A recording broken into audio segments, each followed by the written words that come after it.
हमार विचार बा कि है दादा बाबा लोग बैठल हैं, वाह पुरनिया बाबूजी लोग बैठल हैं, हमार माता बहन लोग भी बैठल हैं। वाह तो एक कहानी हम ऐसा सुनावे चले थी जौन की बड़ा ही पुरान बा। शायद जितना है दादा बाबा लोग बैठल हुन इनमें से कुछ लोग ई कहानी के जानत भी हुई हैं। वाह वाह एक ऐतिहासिक विरहा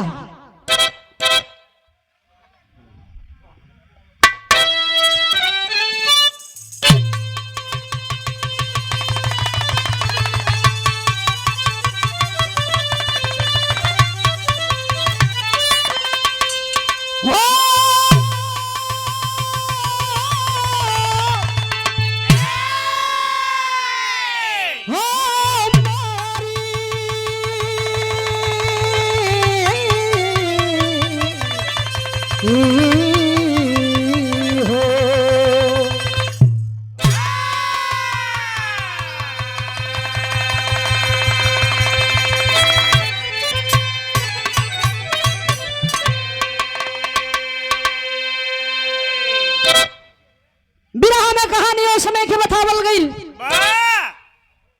जिस समय कहने के लिए कहे जाने वाले राजा हरिश्चंद्र जी बतावल वाला समय बड़ा बलवान होला। समय के आगे किसी का चलता नहीं है। समय चाहिए तो राजा बना दी, इस समय ये चाहिए तभी भिखारी बनाते ही। किस्मत को बदलते देरी नहीं लगती। सत्यवादी राजा हरिश्चंद्र जी जौना समय सर पे सेहरा सजा करके हाथी घोड़ा से बड़ा सजा धजा करके लेकर के चले हैं रानी सभ्या से ब्याह करने के लिए। कहानी उस समय की बताई जाती है। भूमिका के लाइन से संकेत तो स्वर्ग सी सज गई थी अयोध्यापुरी, कुंज रमणीय महलों का श्रृंगार था।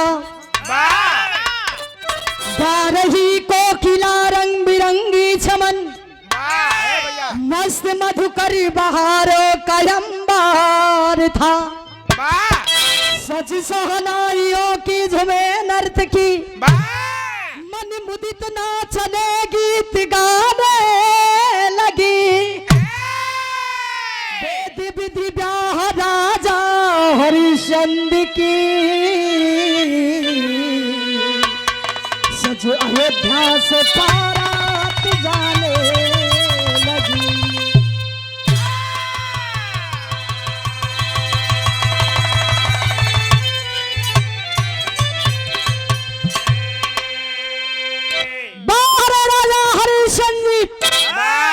सत्यवादी राजा हरिश्चंद्र जिस समय सर पे सेहरा सजा करके मन में खुशी का भाव लेकर के दुल्हा बन के रानी सभ्या से ब्याह करे चलत हुन। ओ समय एक लाइन गजल के नमूना लगत हम मिस्टर साहब बिरहा में।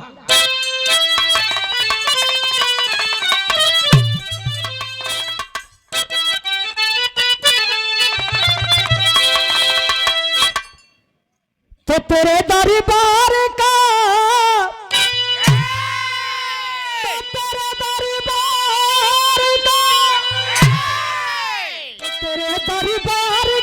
मालिक करीना हम भी देखेंगे।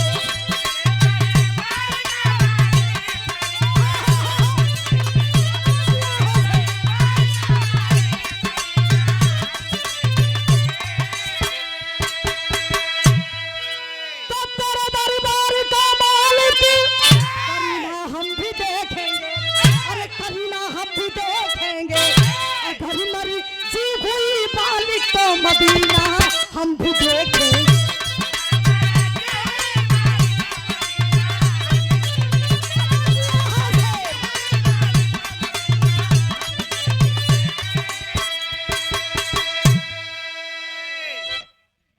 गजल खिलाई रहल, लेकिन वहां में बड़ी नीमन बात हमरे कवि जी लिखलन। जब सेहरा सजा के लेके चलल हुन ओ समय के बात लिखल गई ही कैसे तो बाधी सरी शादी का तो बाधी सरी शादी का तो बाधी सरी शादी का सहारा चली बारात शादी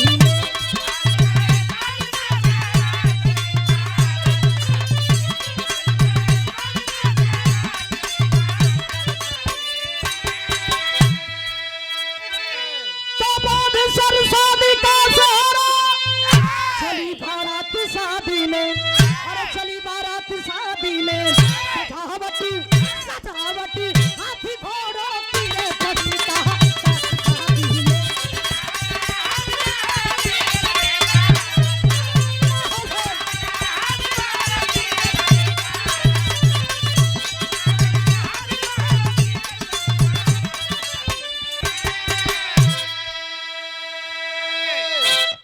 ये देखिए आदरणीय लाइन से कहानी की शुरुआत होता कैसे होता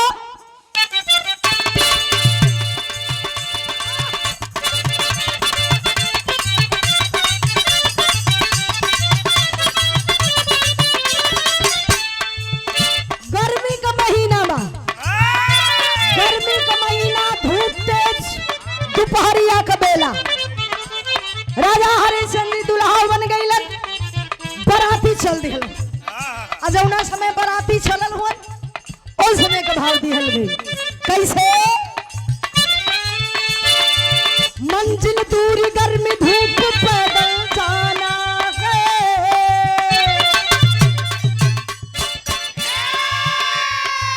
है नाम है जौना समय बारात चलल उस समय के भाव दिहल गई मंजिल दूरी गर्मी धूप पैदल जाना है मिली एक बाग वही दोपहरी बिताना है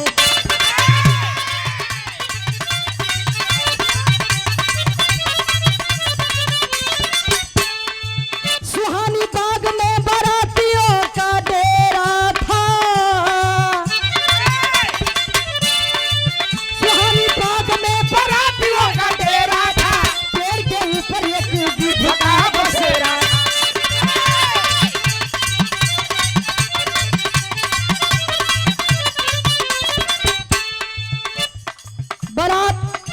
धीरे धीरे एक बगीचा में पहुंचल जौना बगीचा में बरतिया पहुंचल सत्यवादी राजा हरिश्चंद्र जी आदेश दिए कि जितने बराती हैं आए कायास्थ उनकर जो मित्र हुए बचपन के मित्र कायास्थ से कहलन आए कायास्थ सभी बरातियों को आदेश दे दो कि है बड़ा खूबसूरत बगीचा है यही बगीचा में सब लोग विश्राम कर ले दोपहरिया बीत जाएगा जब जूड़ होई साँझ होई तो यहाँ से बारात लेके रानी सभ्या के दरवाजे पर हम लोग चलेंगे बारात रुक गई वही बगीचा में सब लोग जे जहाँ पड़ल थे तहाँ पड़ल सब लोग विश्राम करने लगे और जब पुरवैया हवा झोंकलस तो सब सूत गई सभी बाराती गहरी निद्रा में हो गए जब गहरी नींद में हो गई ले बाबू जौना पेड़वा के नीचवा राजा हरिश्चंद्र जी बैठल हुए वही पेड़वा के ऊपर एक गिद्ध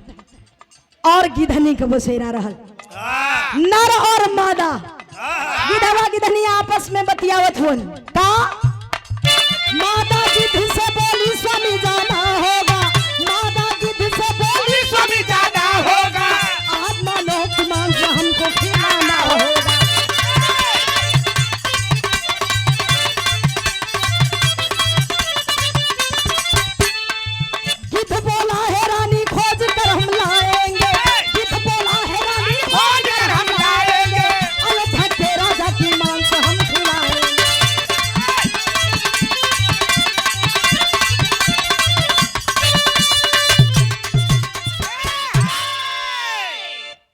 गिधनिया कहलस ए गिद्ध राजा धीरे धीरे हमार समय नजदीक आ गई मनी गिधनिया गर्भ से रहल पेट से रहल कहलस धीरे धीरे ऐसा लगा था कि हमार बच्चा भी हो जाई आ हम तू मानव के मांस मनुष्य के मांस ना खियबा हाय देखत हुआ तमाम बराती जे जेहर सुतल हते तेहर सुतल ह केहू के बिल्कुल होश खबर नहीं है।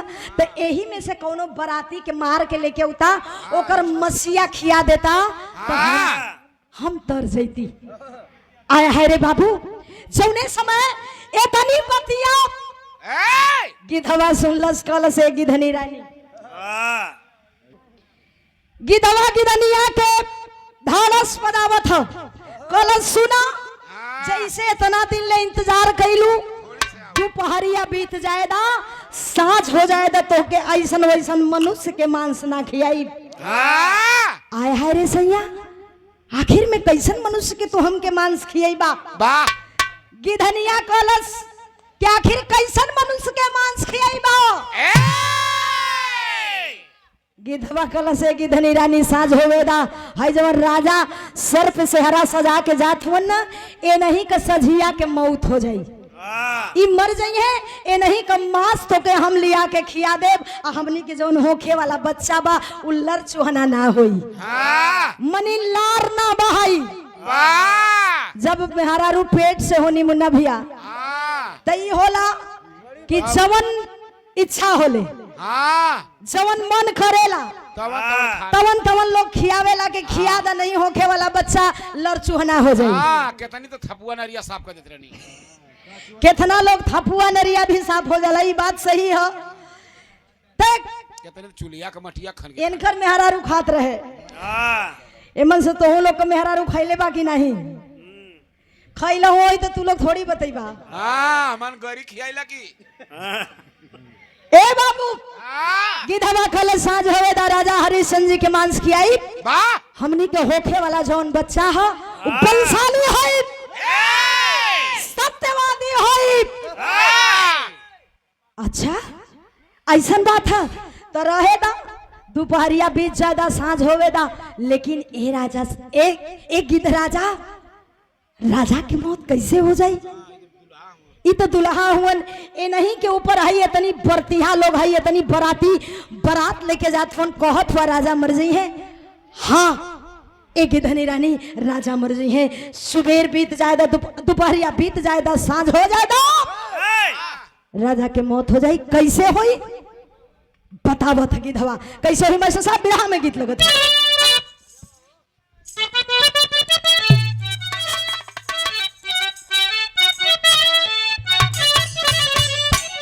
बाबा बड़ी पुरान गीत भी रहा में लगल यही कही जियरा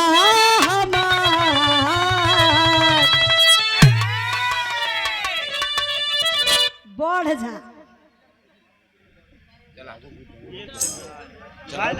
न बढ़वा बढ़ जा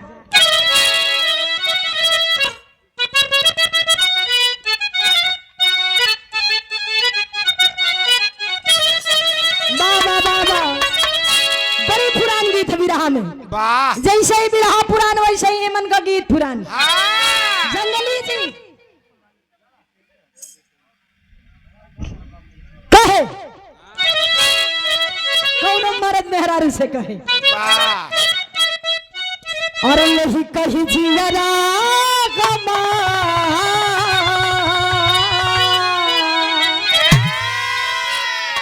यही कही जियरा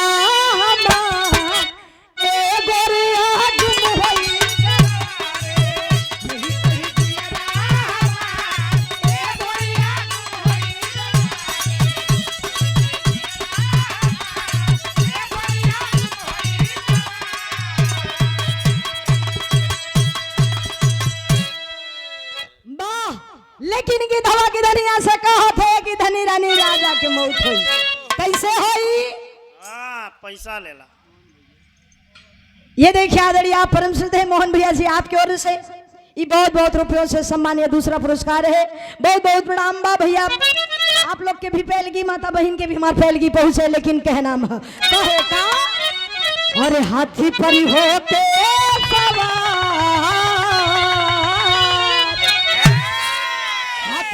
होते सवार की राजा द्वार पूजा पे गई है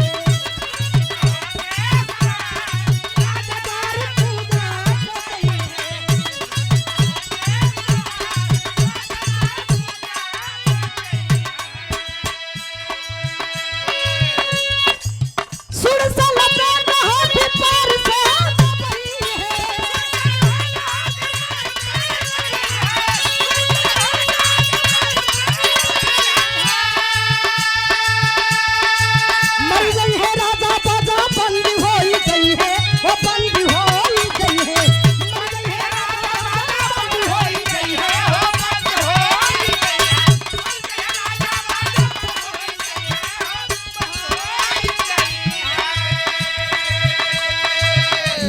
है सब प्यार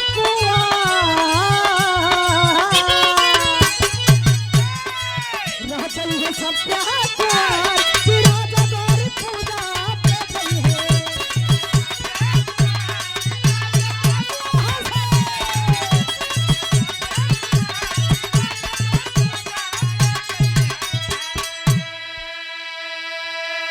गिधवा कल से गिधनी रानी जौना समय राजा हरिश्चंद्र जी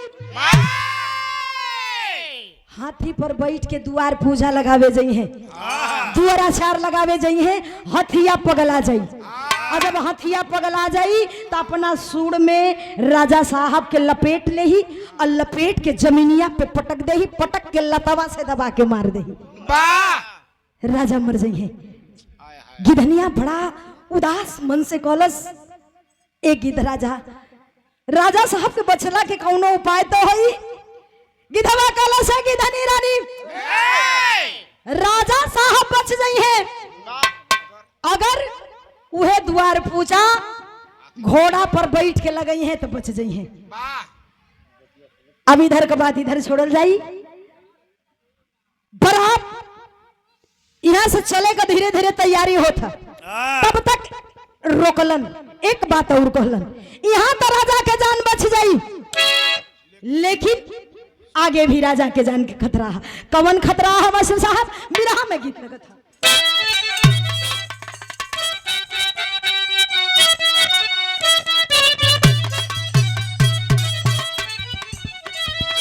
अरे पियरा अब हई सैया कौनो दुल्हन को है दुल्हा मिलल बालल मंगवा देखै के सपनवा नहना दी पियरा मिलल बालल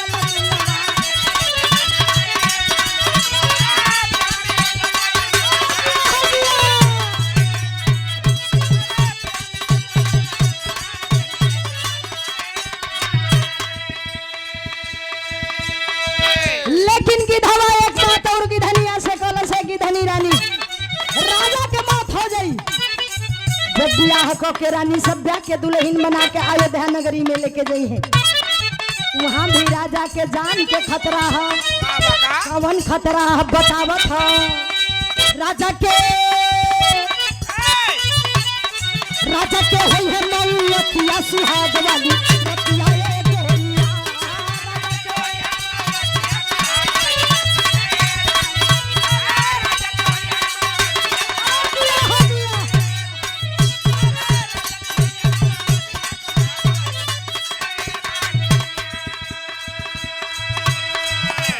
सजिया चढ़ा पिता दिमाग विषधारिया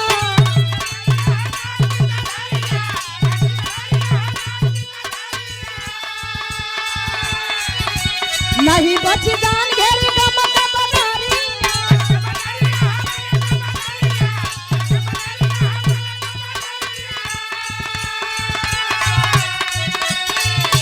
नहीं लगी हाँ नहीं लगी ये तो ही कमतिया सुहाग वाली रतिया ए गोरिया।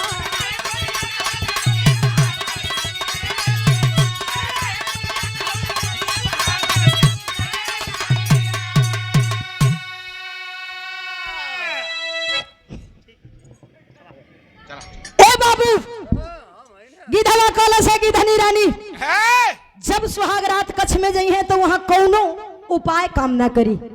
गिधनिया बड़ा आवाक मन से कलश, उदास मन से कलश, ए गिद्ध राजा सुहाग रात में राजा मारल गई है। अरे ये तो बड़ा दुखद बात है, कौनो उपाय तो होई बचला के। जैसे वहां कौनो उपाय बतौला वैसे ही वहां तो कौनो न कौनो उपाय होई। गिधवा कलश है गिधनी रानी वहां भी राजा के जान बच सकेला। हाई हमनी जवन दोनों जनी बात करे थी आपस में दोनों फरानी, ई बतिया जवन हो बगला में उनकर मित्र बैठल हुन, कायास्त बैठल हुन, पेड़े के नीचे जवन राजा हरिश्चंद्र जी के बगला में बैठल हुन, उनकर बचपन को दोस्त हुन, मित्र हुन। अगर वो चाहती है तो राजा के जान बच जाई। आखिर में कैसे? गिधवा कहलस एक गिधनी रानी जानत हो वो जवन कायास्त बैठल हुन उनके वरदान में कि वो हर पशु पक्षी के बात के सुन सकलन और समझ भी सकलन। तो हमनी जौन दोनों आपस में बतियावत ही अपने भाषा में बतियावत है ये बतिया वो समझत हुन। अगर वो चाहेंगे तो अपनी जान को दांव पर लगा करके राजा साहब के जान को बचा सकते हैं। कायास्त जी सारी बतिया गिधवा और गिधनिया को सुनत हुन। अब यहाँ का बात यहरे छोड़ दिया जाई। बगीचा में से बारात रानी सभ्या के दरवाजे पर चलल बा। जौने समय चलल बा मास्टर बिरहा में विदेशिया का भाव लगत है।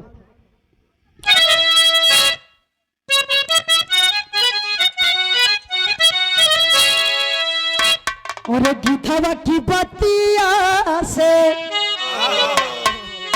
भाड़ी के ला छतिया हो विधन के विधनवाए मितौ राजा के बरतिया दुआरवा पे आई गईली और मिले न कयास्ती के चयनवाए मितवा। तो राजा हरिश्चंद्र जी से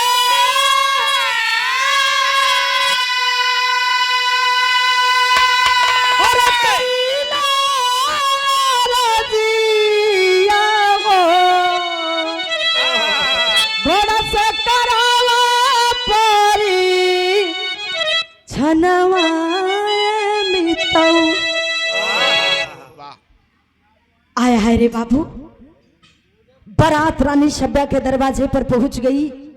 जितना बराती हुन सब लोग मगन हुन, मस्त हुन, नाचत हुन, गावत हुन, बैंड बाजा बजा था।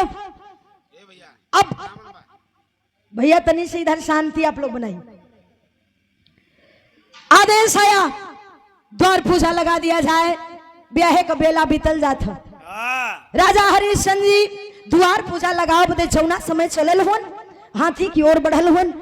कायास्त जी देखत हुन कि राजा साहब हाथी की ओर जात हुन। पीछे पीछे भागल भागल पहुंच गईलन। पहुंच के कहलन कि राजा साहब तू हमारे बचपन का मित्र हुआ, अब तक हम आपसे कुछ मंगली नहीं, लेकिन आज हम कुछ मांगल चाहती। राजा हरिश्चंद्र जी हंसे लगलन मन ही मन में। कहत हुन कि बचपन से अब तक तो कुछ ना मंगलस जवानी तक, लेकिन है ब्याहे के दिन आज इनके कौन ऐसा चीज घट गई। बोलो यार। जवानी हमसे मांगल चाहत हूँ। कलन है कायास, क्या चाहिए तुमको? कायास कलन है राजा साहब हीरा जवाहरात हाथी घोड़ा महल अटारी ना चाहिए। तब तो है चाहिए का?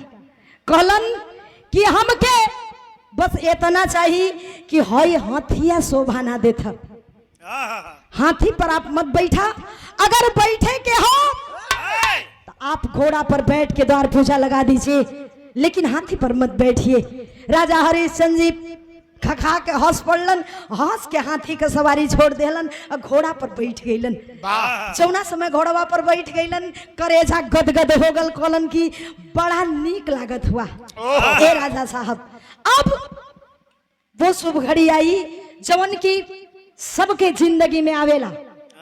जंगली भैया के भी जीवन में आयल हुई, मुन्ना भैया के भी आयल हुई, लक्ष्मण भैया, लक्ष्मीना देवी, कुछ पल के लिए मान लीजिए आपके भी जिंदगी में आया होगा। मनी लोग जेकर बियाह भलवा मोखर बात करत ही। सिंदूरदान, सिंदूरदान का बियाह का बेला बीतल जाता।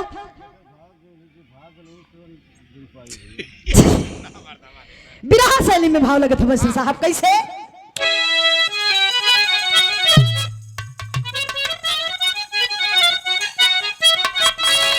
और नजर से बरसे स्वाति की घटा, और नजर से बरसे स्वाति की, नजर से बरसे स्वाति की घटा, तब भर गई मांग चली सब ज्यादा भूल के घर पे लगा, घर पे लगा, घर पे लगा।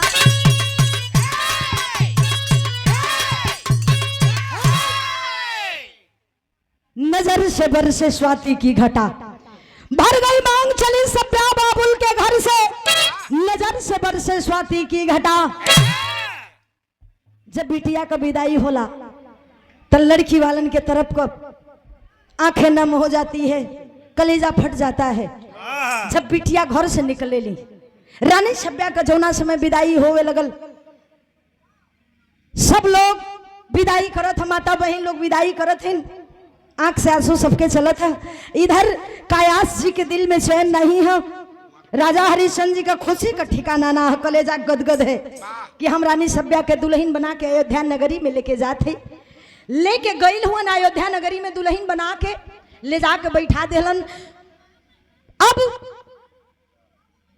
जब सुहाग रात कक्ष में रानी बैठ गई, सुहाग रात का कमरा सजाने का समय हो गया।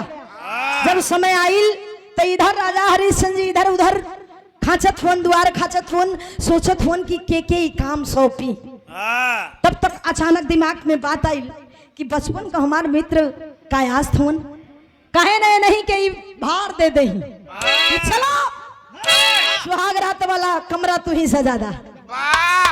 अब पहुंचल हुन, इधर द्वार खाचत हुन, हाय देखी आदरणीय परम श्रद्धेय प्रधान जी के बड़े भाई राम सुख राजभर जी, हमारे आदरणीय सुरेश राजभर प्रधान जी, आपके बड़े भैया जी राम सुख राजभर जी, 101 रुपया के पुरस्कार, बहुत बहुत प्रणाम बा, आशीर्वाद की चाह है। इधर कायास तो द्वार खाचत होन की वहां तो राजा के जान बचा ले ली, लेकिन ए मालिक बिल्कुल पहना दीजिए बाबू,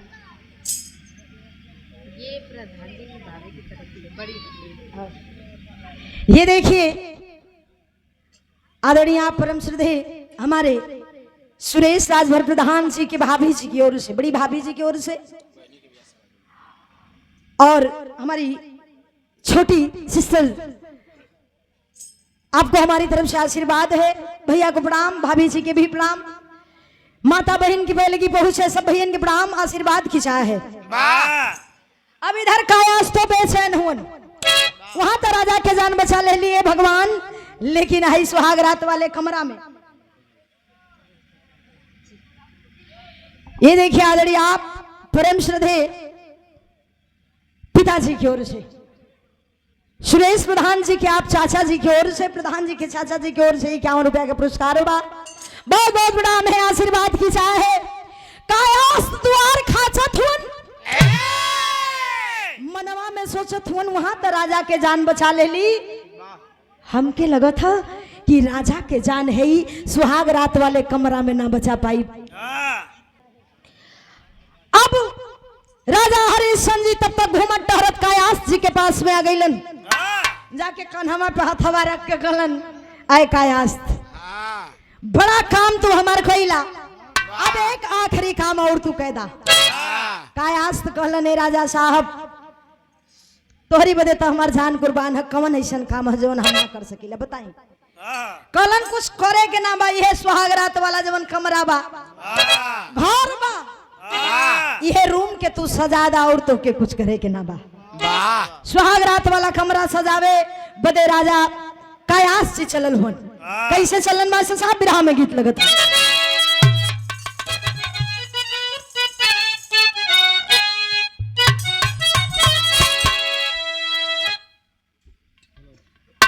अरे हमारी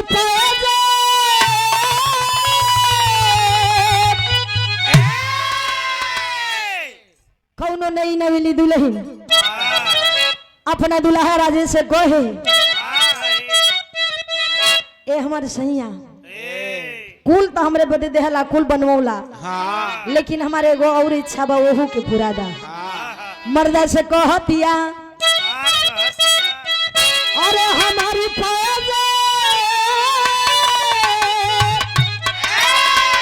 हमारी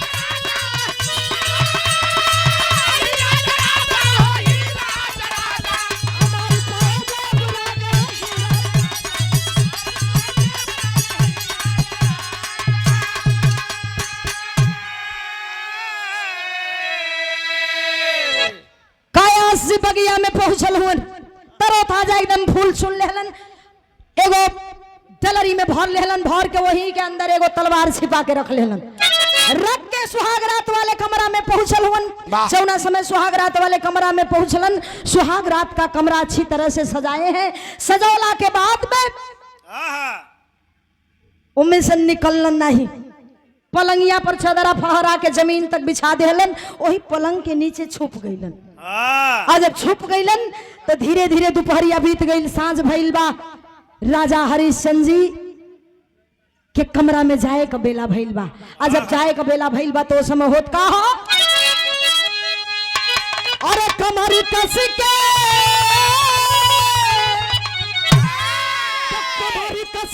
बाधा फेंका कतरिया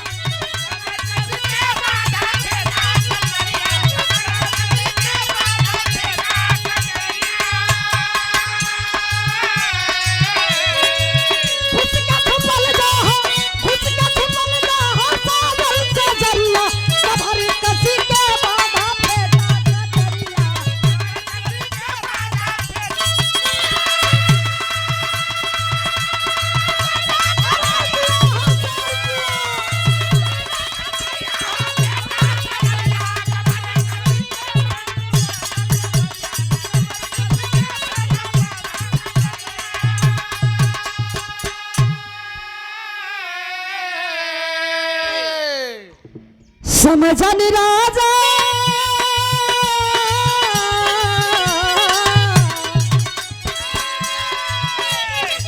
समझन राजा भीतर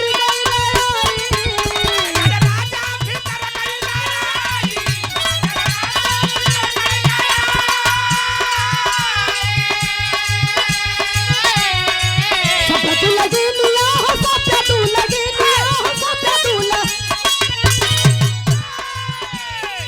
सपत लगी लिया घूंघटवा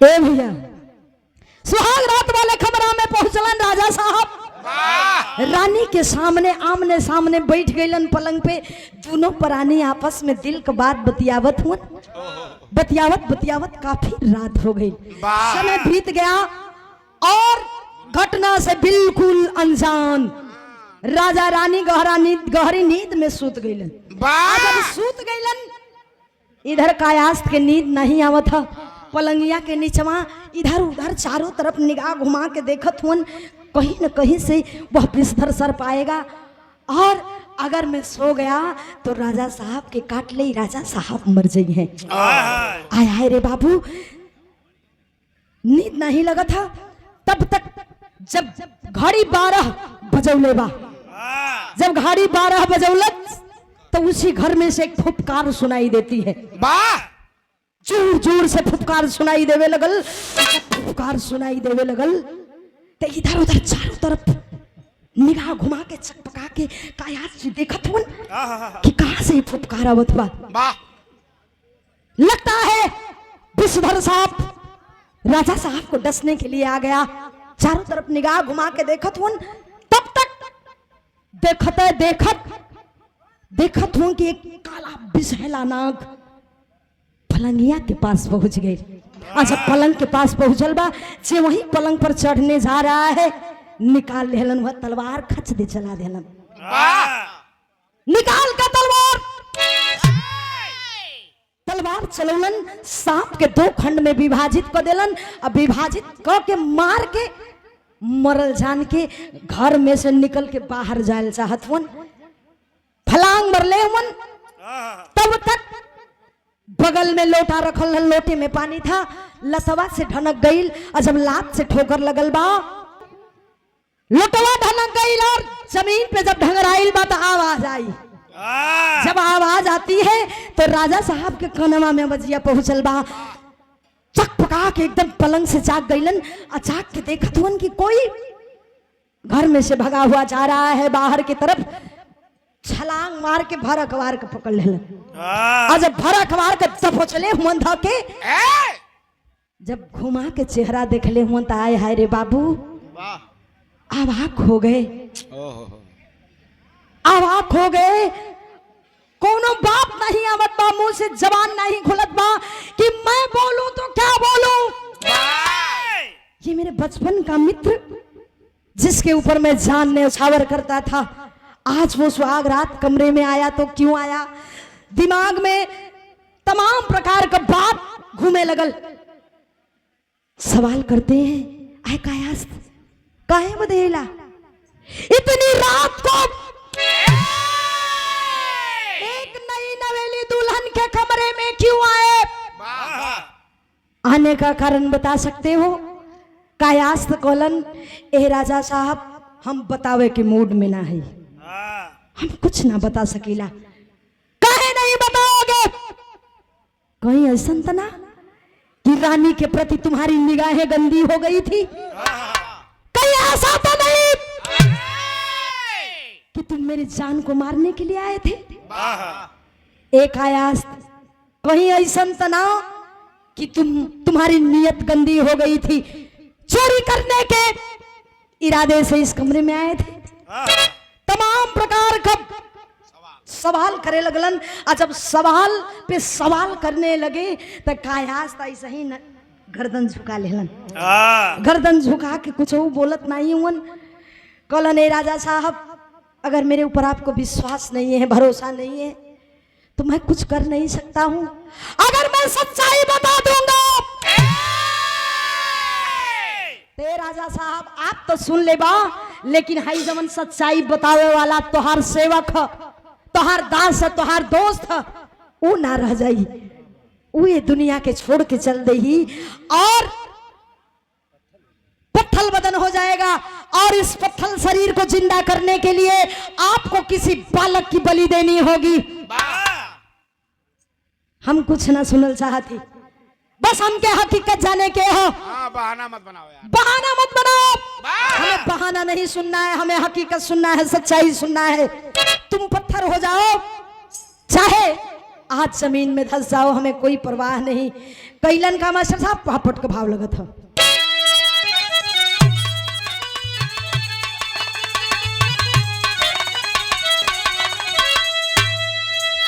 कैलन ए राजा साहब लाल सुनो, सच्चाई जानल चाहत हुआ ना तो सच्चाई तो हम बता दे, लेकिन ये हमार शरीर सर से लेके पांव तक पत्थर हो जाई। अब पत्थर शरीर के जिंदा कैसे करे के अब तू जनबा। भाई का पापट के भाव लगे बिरहा में।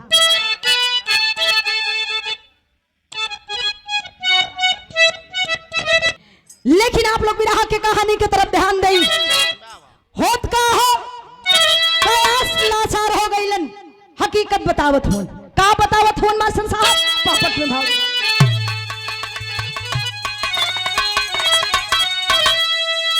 और दुनिया में बा 2 दिन का मेहमानी राजा रानी से। दुनिया में बा 2 दिन का मेहमानी राजा रानी से। अब धराज की कहने लगे कहानी राजा रानी से।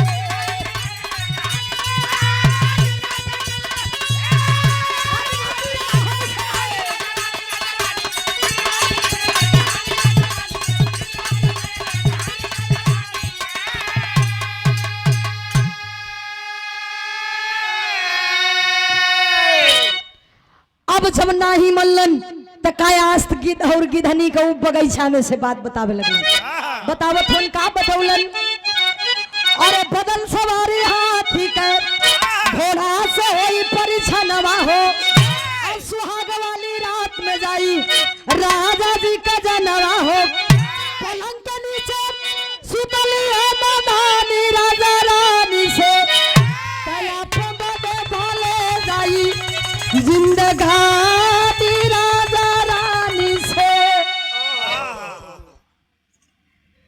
कहलने राजा साहब धीरे धीरे सारी सच्चाई को बता ले गए।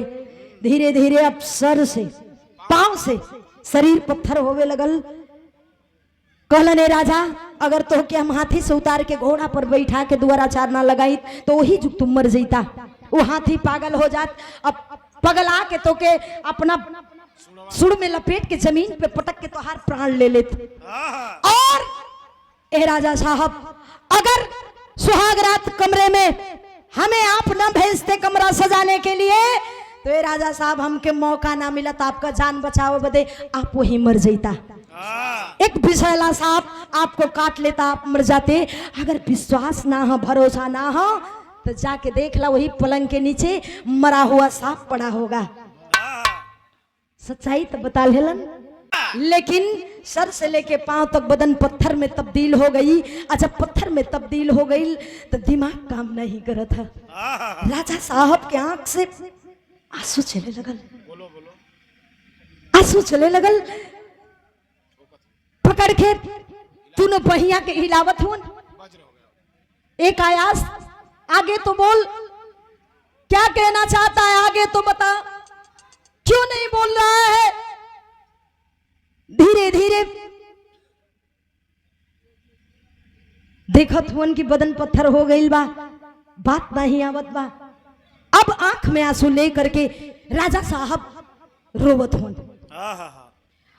अब हिलावत हुन, बुलावत हुन, बुलावत हुन, आवाज नहीं आवत बा, हिलत नहीं है, पत्थर हो गईलन। रोवत हुन कैसे आल्हा के भाव दिहल गई बिरहा में। आवा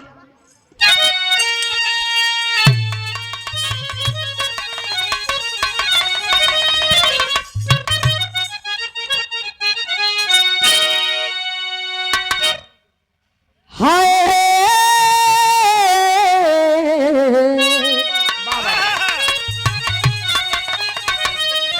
तब बदनी कायास्त के अरे पत्थर वही गईले बाबू।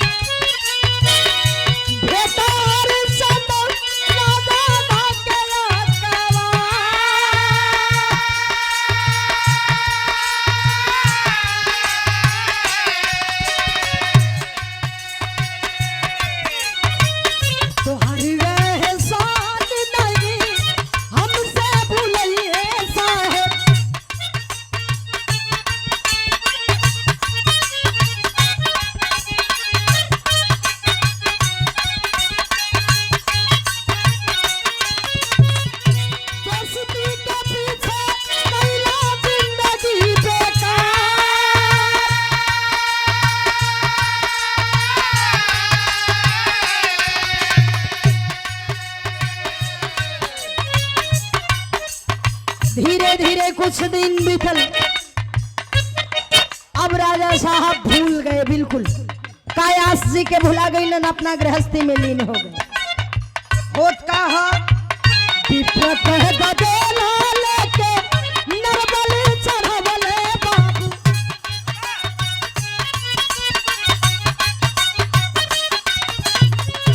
पत्थरों से जिंदा भइले दोस्त दिलदार।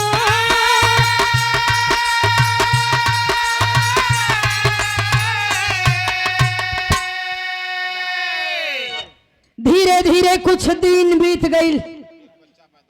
एक बच्चा भी हो गल राजा और रानी से, जौना लड़का के नाम लोग बड़ा प्यार से रोहित रख देलन।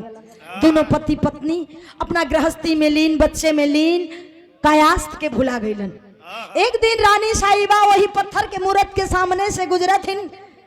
देखत हिन कि पत्थर के मूर्त वैसे ही पड़ल बा। राजा साहब के पास में जाती हैं, जाकर के बहुत बड़ा ताना मरली। राजा साहब बड़े ही खुदगर्ज इंसान हो राजा साहब, आप बहुत स्वार्थी बड़ा स्वार्थी बड़ा। आप अपने गृहस्थी में लीन हो गए, अपने बीवी बच्चों में लीन हो गए। कबू ई सोचला कि हौ कायास्त कभी परिवार होई, कायास्त के भी परिवार वाले खोजत हुई हैं। कभी सोचे आप जौना समय तनी बात सुन ले हुन, बतिया कलेजा में तीर के जैसन लगल बा। जौना समय बात लगल बा अब राजा साहब एक बालक के खोज में निकल पड़लन। वो बात याद आती है कायास्थ की कि एक बालक की बलि देने से ही हमार पत्थर शरीर में जान आई।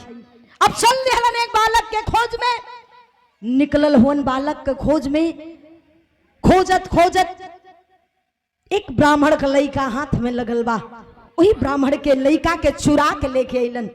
अब चोरी के लिया के वही पत्थर के मूरत के सामने वो बचवा का बलि देले हुन। जब बचवा के बलि देहलन तो वही बचवा के बलि देहला के बाद वो खून से पूरे पत्थर के नहवौले हुन। जब खून से नहवावल गईल तो कायास्थ अपने असली तन को पाया है। जब अपने असली तन के पौले हुन कायास्थ, राजा साहब के खुशी का कोनो ठिकाना ना है। भरकवारी को धके भेटत हुन, लेकिन 12 समय का चक्र होता क्या है, अब ब्रह्म दोष लग गई। धीरे धीरे कुछ दिन बीतल, राजा साहब भुला गईलन, कायास्थ अपनी दुनिया में लीन हो गए। लेकिन सत्यवादी राजा हरिश्चंद्र जी को ब्रह्म दोष लग गया। और जब ब्रह्म दोष लगल तब भयल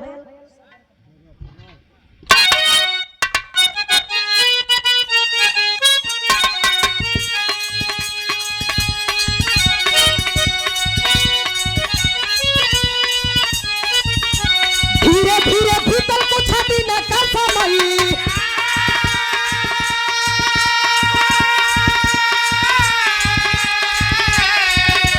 रोहित जन्म भैली गोद गुलजा,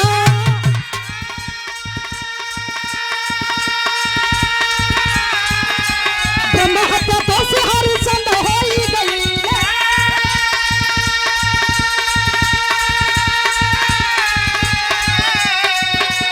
गुरु विश्वामित्र भैया बिचा नयंदा,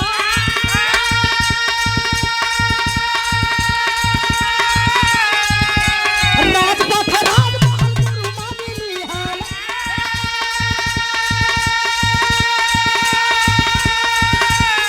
काशी नगरिया आई पूरा परिवार, रोहि सब बिना घर करीने गुजारावा, राजा मेरा घटावा पे बने चौकीदार, भूला तोला के कहानी की सधारी, मर गई ना रोहित न चला हाहाकार।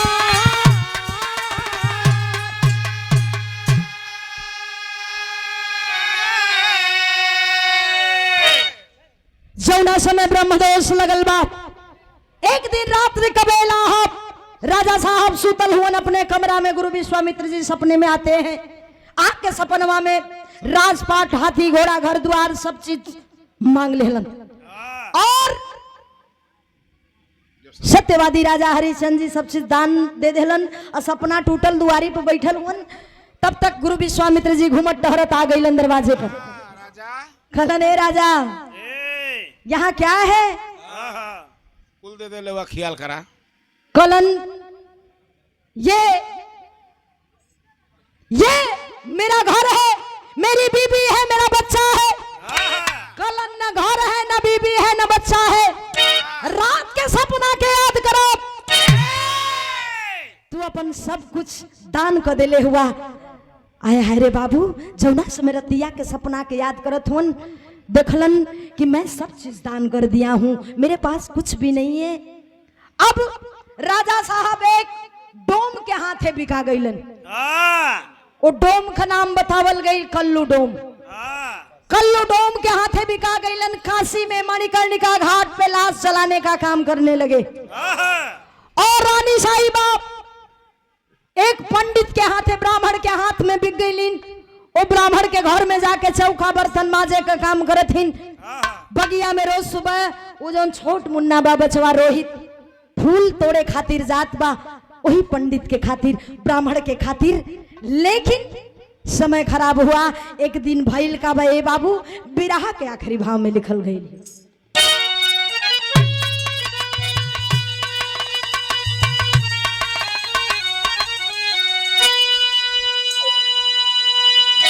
अरे रोवे सा प्यार तबर से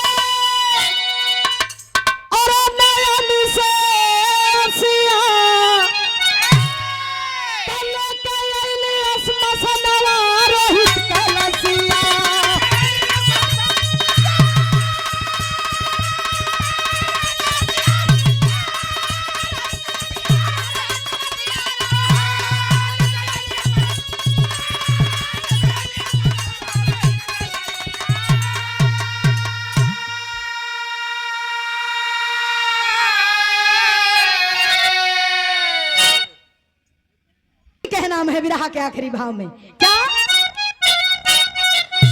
अरे सत्यवादी राजा आज, सत्यवादी राजा आज समय का चक्र ऐसा घुमा, हुआ क्या?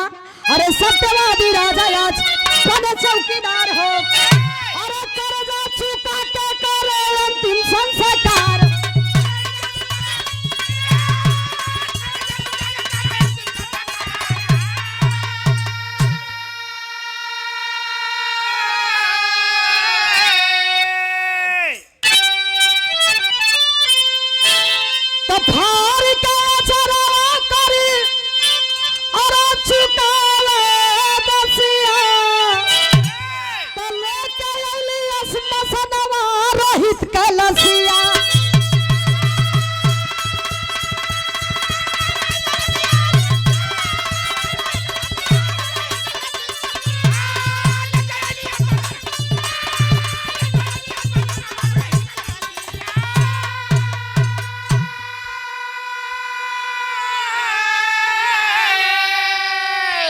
रोहित मुन्ना के पैरवा में सांप डस लेलस, फूल चुने बदे बगिया में गई हुन। आय हाय रे बाबू, जब विषधर सांप डस लेता है, माँ को खबर लगी है।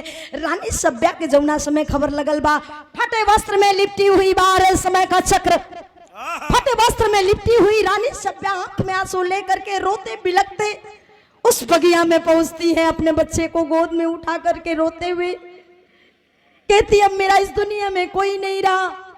लाश को लेकर के रानी साहिबा मणिकर्णिका घाट पर पहुंचती है, जहां की राजा साहब लाश जलाने का काम करते हैं। जा करके कहती है, पहचानिए है राजा साहब, पहचानिए आपका बेटा है, इसका दाह संस्कार करना है, हमें अग्नि दे दीजिए। राजा साहब करलन कि कैसा बेटा, कैसी पत्नी, मैं आप लोगों को नहीं पहचानता, मैं यहां का चौकीदार हूं, यहां का नौकर हूं, और मालिक का जो आदेश होगा वही मैं करूंगा, बिना मालिक के आदेश का कुछ नहीं करने वाला हूं। बिना कर लिए अग्नि नहीं मिलने वाली है। रानी साहिबा कहली, नहीं राजा साहब, आप भूल गए, आपका बेटा है, मैं आपकी पत्नी हूं। राजा साहब कहलन, ना कोई मेरा बेटा है, ना ही मेरी कोई पत्नी है, ना मेरा घर है, ना द्वार है, कुछ भी नहीं है मेरा यहाँ। कहलन कि कर चुकाइए तब आपको अग्नि दी जाएगी। रानी साहिबा कहली, नहीं राजा साहब, हमारे पास कर चुका हो बदे कुछ नहीं बा। पकड़ लेती है साड़ी का आंचल, आंचल फाड़ करके कर चुकाने के लिए चली है। जब कर चुकाने के लिए चली है, इंद्रासन डोल गया। जब इंद्रासन डोला है बाबू, स्वर्ग से विमान उतरल बा, भइल कहा, अरे डगमग इंद्रासन उतरल स्वर्ग से विमानवा, और तीनों प्राणी धइला सीधे स्वर्ग में ठिकाना।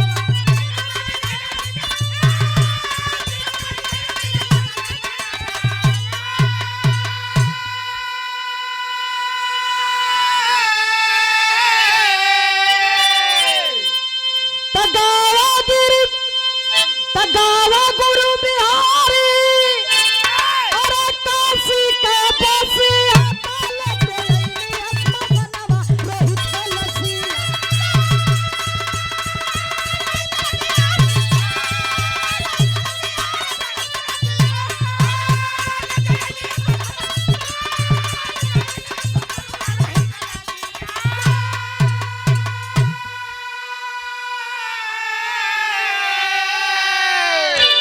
हमार विरह की कहानी यही समाप्त भइल। इस कहानी से यही सीख मिलती है कि समय को बदलते देरी नहीं लगती है बाबू। आज हम मंच पे खड़े हैं, गा रहे हैं, बजा रहे हैं इतना लोग के बीच में, आने वाला कल कोई देखा नहीं है, कल हमें क्या हो जाएगा इसका किसी को पता नहीं। यही से हमारी कहानी समाप्त भइल। आखिरी भाव में खानदान का परिचय बताया गया है। कैसे